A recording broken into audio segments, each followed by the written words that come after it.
और टीपू ने ये साबित किया इस हिंद में मुल्क सुल्तान थे, सुल्तान है, सुल्तान रहेंगे, सुल्तान थे, सुल्तान है, सुल्तान रहेंगे। आइए हमारे कायद, हमारे रहनुमा, बेबाक लीडर, हमारे रहनुमा, हमारे सरपरस्त लीडर मोहतरम मुस्तकीम दिग्नेटी साहब का भरपूर तालियां बजा करके इस्तेकबाल करें।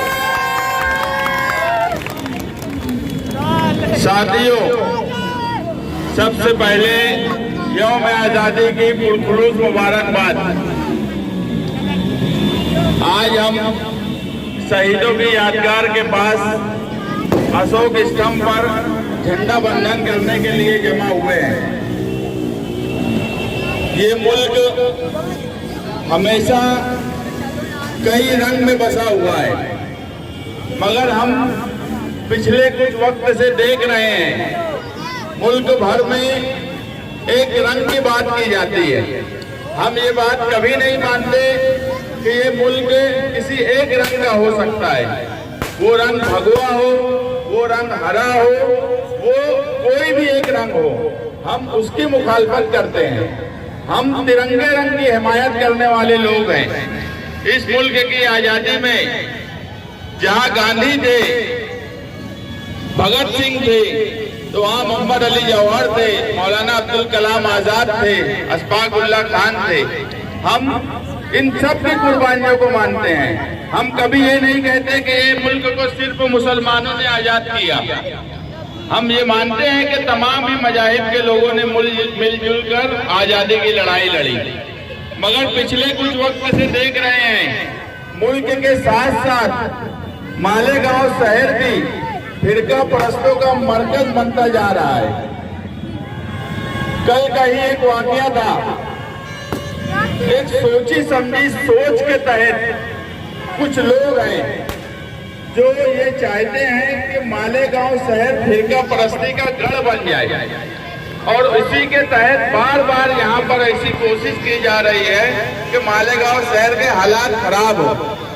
मगर मैं मालेगांव शहरियान से यही गुजारिश करूंगा कि तोड़ने वाले कितनी भी कोशिश करें, हमारा नाम हमेशा जोड़ने वालों में आना चाहिए।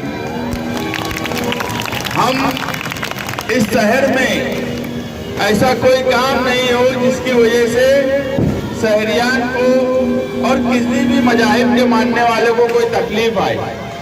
कल का ही जो वाकया मैं बोल रहा हूँ कि हिंदुस्तान में आज 15 अगस्त है और कुछ लोग चाहते थे कि 9 बजे एक भगवा के साथ जुलूस निकाला जाए। उन्होंने 15 अगस्त को ही क्यों चुना? वो और कोई दिन भी चुन सकते थे, मगर उन्होंने जानबूझ के 15 अगस्त को चुना, क्योंकि वो सोच रखने वाले लोग आज भी ये मानते हैं कि मुल्क आजाद नहीं हुआ।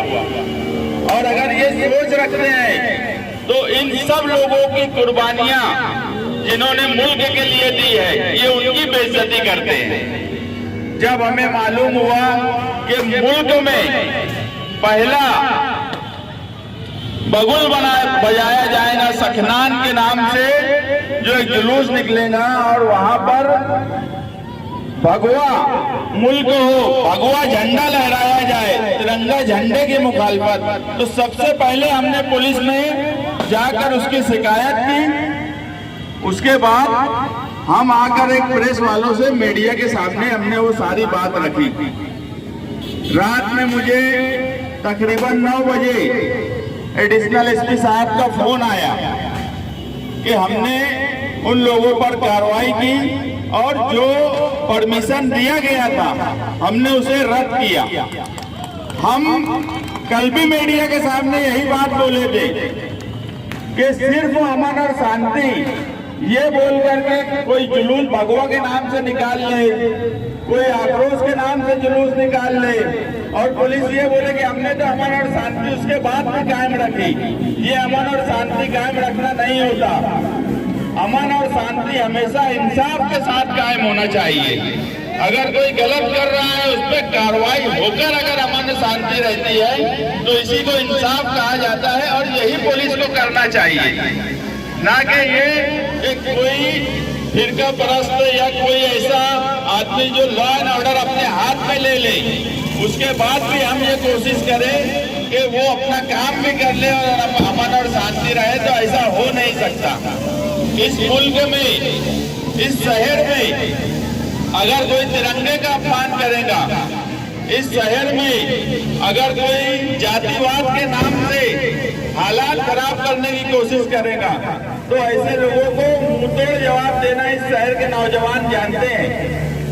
अगर तिरंगा के लिए हमें उनसे लड़ना पड़े तो भी ये शहर का नौजवान लड़ सकता है, मगर हम नहीं चाहते कि शहर के हालात खराब हो।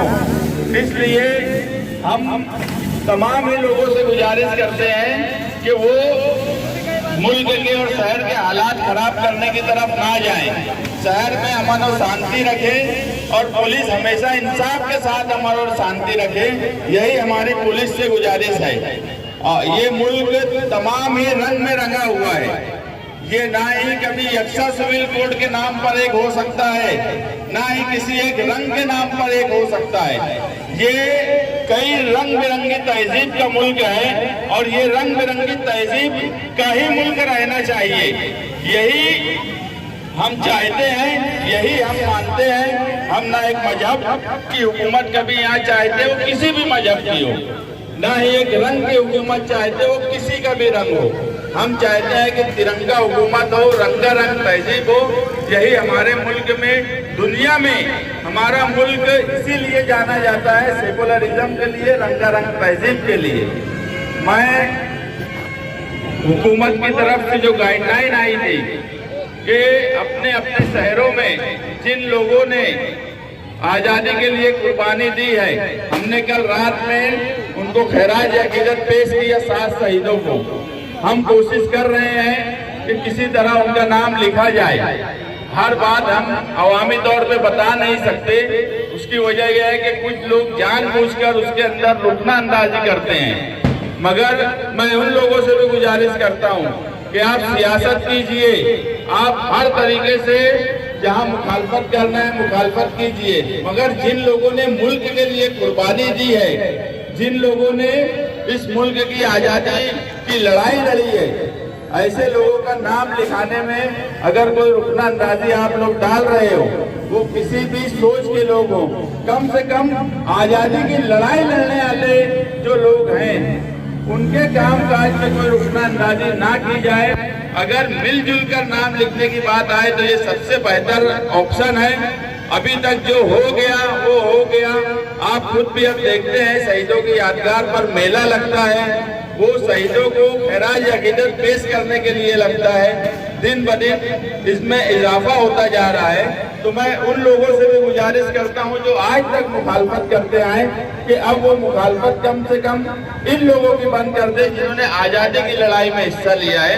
हाँ, हमारी मुखालफत करिए, किसी और की मुखालफत करिए, मगर कोई भी इस मुल्क की आजादी में जिन लोगों ने लड़ाई लड़ी है उनकी मुखालफत किसी को नहीं करना चाहिए। उन्होंने इस मुल्क, इस देश के लिए कुर्बानी दी है। बस इतना ही मुझे बोलना है।